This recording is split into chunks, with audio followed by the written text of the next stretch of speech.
Hello, my name is Jasmine, and I'm coming to you guys to talk to you guys about something that me and my son is going through right now. My son is about to be 3 years old on January the 7th. He has been battling with AML leukemia since he was 1 year old. Since he was diagnosed November the 15th of 2019. So we have went through chemotherapy treatment. I think he was supposed to get about 5 rounds of chemo, but Akeem went into remission after the first round. So what they did was, if I remember right, they did 2 more rounds. So he did 3 rounds instead of 5. And then Akeem went to stem cell transplant, where then he received his father's stem cells. We did not find a donor, a full match in the registry. There was no match. So what they had to do was do a half match. So they used that. So we did that. I want to say we went to transplant this year. No, I'm sorry, it's a new year. We went to transplant 2020 of March, like March 28th. He did great with it. All of the things that they thought that he would experience, all of the side effects they thought he would go through, the feeding tube, he didn't need any of that. He skipped all of it. He skipped the feeding tube. He would not let them put it down. He got by really well with just eating enough to get by. So Akeem did really, really good during that journey. And everything was good. Akeem got the transplant. He recovered well. And I actually went back to work and everything. Dad went back to work. We were living a somewhat normal life. And I want to say Akeem was in remission, or since transplant, it had been like 5 months. And all of a sudden, we found out that Akeem relapsed last year. We found out September the 21st of 2020. So, that's pretty serious.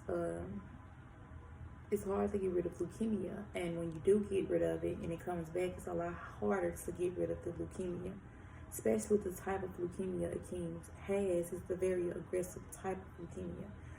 What he has is something called AML leukemia, M7, and the prognosis is very poor with this type of cancer.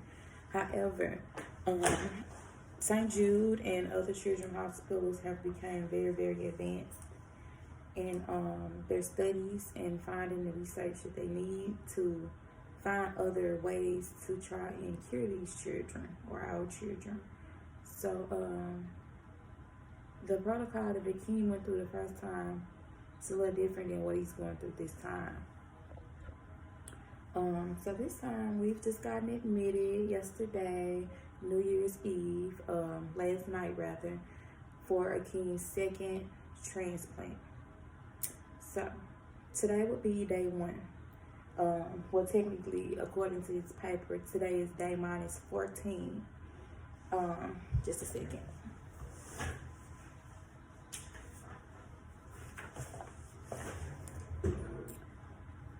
So the protocol that they have Akeem on is Ref 2. So with this protocol, today, like I said, is minus 14. So what he's starting today is ATG, and it's an antibody. And he'll get this on day minus 14, day minus 13, and day minus 12. So he'll get it tomorrow, and he'll get it the day after. Now with this medication, as of today, of course there's side effects to everything. And the side effects that Akeem has presented from this medication on today would be, he has some stomach problems this morning, which is something that normally happens with him anyways. It's something that he's been going through every day from the last chemo treatment that he got. So this morning, along with the stomach problems, he was very, very, very agitated. He could not get comfortable, and he started to stat very low. And when I say stat, like his O2 stats were dropping. Instead of it being 99 or 100, his stats kept going all the way down to like 87, 88. And we would have to put oxygen on his face to get him back, to get his stats back up. And he was also very tachycardic.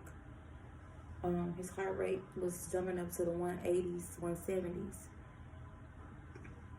So yeah, that wasn't fun at all. He was very agitated. He could not get comfortable. He kept complaining about he was sleepy. He wanted to go to sleep, but then he couldn't. He couldn't get comfortable because of the pillow.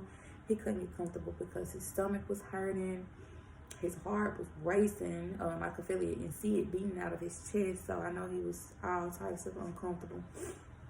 And so I let him. We got his stats back up with the oxygen. And after all that happened, the ATG finished running. And once it finished running, everything started to settle back down and started to get stable again. And Akeem fell asleep. Akeem took a nap for he probably took like a 2-hour nap. And I went in there and I woke him up. I made him eat. And he woke up a new person. He felt good. He woke up, he felt good. He said nothing hurted. He got up and started playing his iPad like normal. He ate his food, like I said. He drank his drink. He drank his water, his juice. And then all of a sudden he was just sitting there playing his iPad, and he started whining. And I'm like, what's wrong? Your stomach hurt? You gotta use it. He's like, no. I'm like, you holding your stomach hurt? Yes. He's like, but my head really hurts. My head hurts here and here. It hurts all over. So I'm like, okay, so you got a headache. It hurts all over. Yes, it hurts all over. So I called the nurse and tell her, and of course the nurse practitioner told her to get his blood pressure and his temperature. His temperature was 101.1. So anytime you get a fever here, you have to do blood cultures to make sure that you don't have any type of like infection or anything brewing. So they had to come in, and when you get a temperature for the first time on the admission, they actually have to draw it from your arm instead of just getting it from your line. They have to actually stick your arm to get the blood. So they had to stick him, in which he didn't even show out really bad. He just whined because he felt so bad. He just let them stick him. They got the blood. They did the blood cultures. They gave him the Tylenol. And soon after, I asked him if his head hurt, and he said his head did not hurt anymore, but he's just been really, really, really sleepy and out of it because of the fever. And right now I can tell that he's tachycardic. I just looked at the screen in there and it was like 155. I checked his temperature and it had went down to 99.1. But then like 20 minutes later, the nurse came and checked him and it had went back up to like 103. So yeah, we're just keeping a watch on all of that, monitoring him. Unfortunately, my baby has to get the same medication on tomorrow and the day after. But since we already know what he's dealing with and what to look for, he's going to be on some extra meds to try to deal with some of those unwanted side effects. So on tomorrow, today was just a test day, so he did not even get the full thing, and they did not run it as fast as they would have. But since he experienced what he experienced today, on tomorrow they know to pre-medicate him, and halfway through they will pre-medicate him to try to cut down on some of those side effects. And he'll also get some extra like steroids to kind of help with some of that. What else did they say? Yeah, they're just saying that hopefully he should not be as bad tomorrow with the side effects, because now his body recognizes it. At first it was foreign, but now his body knows that it was there. It was there today. So hopefully tomorrow things won't be as chaotic, or the day after. So yeah, that was just a little overview of what went on today. I just wanted to let everyone know, because when you're looking for this type of information, it's kind of hard to find it sometimes. And I know this because when I tried to search for information about a 1-year-old with leukemia, AML, and so on, etc., there wasn't much to work with. There's not really much out there. And so I know there's a lot of people going through this, though I guess everybody doesn't have the time or the patience to get on here and to talk to others about what their child or what their self is experiencing.